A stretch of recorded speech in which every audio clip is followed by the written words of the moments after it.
continue to contribute as a way of staying in the flow, That's very important to us. But another one of the reasons is to bring into our community awareness a number of organizations out there that are doing excellent work and would be only too happy to receive your offer of selfless service.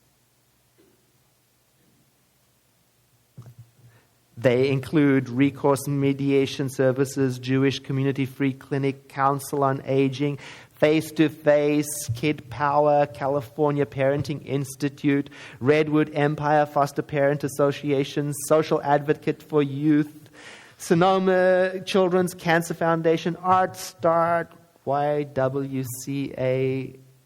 and so on. And the idea is that not only will you get to hear from a representative of each of these organizations through the year, once a month, but you'll be able to read about them outside in the social hall or in the periodic inserts that come to your announcement page like today. And hopefully, if it's in your heart to give selfless service, then somewhere among some of these messages, something is going to call to you and say, why is it such a beneficial practice to serve?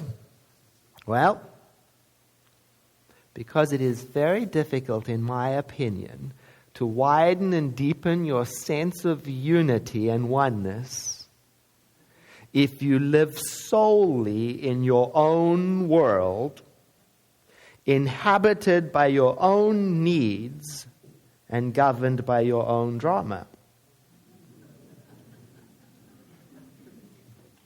It takes relationship and community, bumping into each other, to be able to forget some of the more selfish parts of being human, to remember the bigger self part of being spiritual.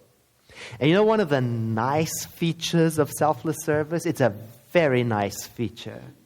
Then one of the nice features of selfless service is that as relationship does develop and connection does happen, it's almost natural that we want to do more for the people or the organization involved. In other words, we become increased. Our own heart becomes enlarged to service just as a natural feature of showing up to service. You don't have to make it so. It goes with the program. Of course, there's always some important features to remember, like getting into service, putting other people first is not the same as becoming a doormat. This is in balance with your own self-care. It does certainly not mean say yes to absolutely everything, because that is contrary to the idea that there's a right way for every person.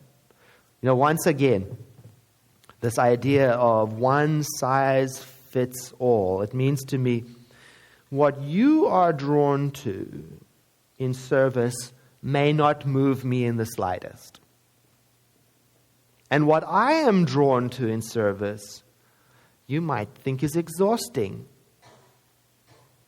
A teacher once gave me this great instruction. She said to me, you pay attention to what has heart meaning to you and serve there, and I'll pay attention to what has heart meaning to me and I'll serve there. And then that way we can both be assured that we are contributing in the right way for us. In other words, what touches me may be different to what touches you.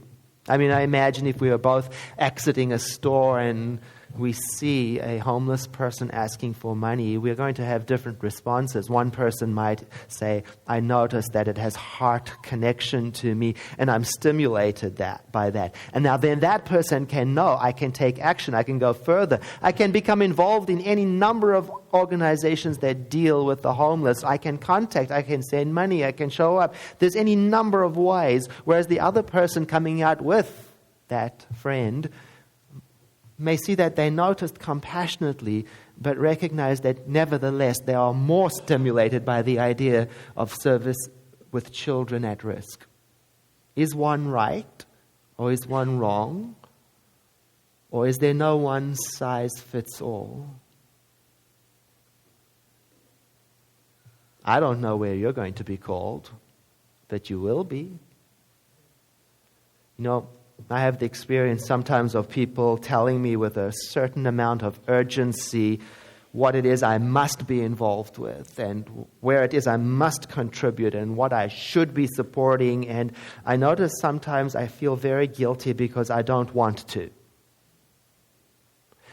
Until recently, when I'm starting to realize, well, I have to look at where I do contribute and make sure I am contributing there, and to feel in that contribution that that is my particular unique way of serving the Lord of love, and yours is yours. And keeping with the theme of there's no one-size-fits-all to spirituality, Krishna continues to say, but if you find the selfless service thing, you cannot do it. You cannot apply yourself to it. Don't fret, because there is yet something else that you can do. There's another path. Try this, he says, at least surrender yourself to love.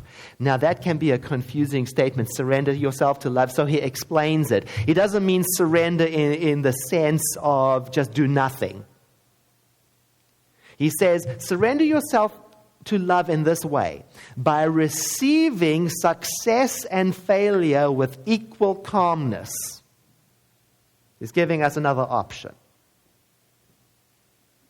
He's saying just in ordinary living, if you can't do all of the other things, in ordinary living, there is a way for you to surrender to this stillness. And he explains how to do it. He says, this is how you do it. And of course I paraphrase, bring the very best of me forward in whatever it is I'm doing, whether that's raising a child, reading the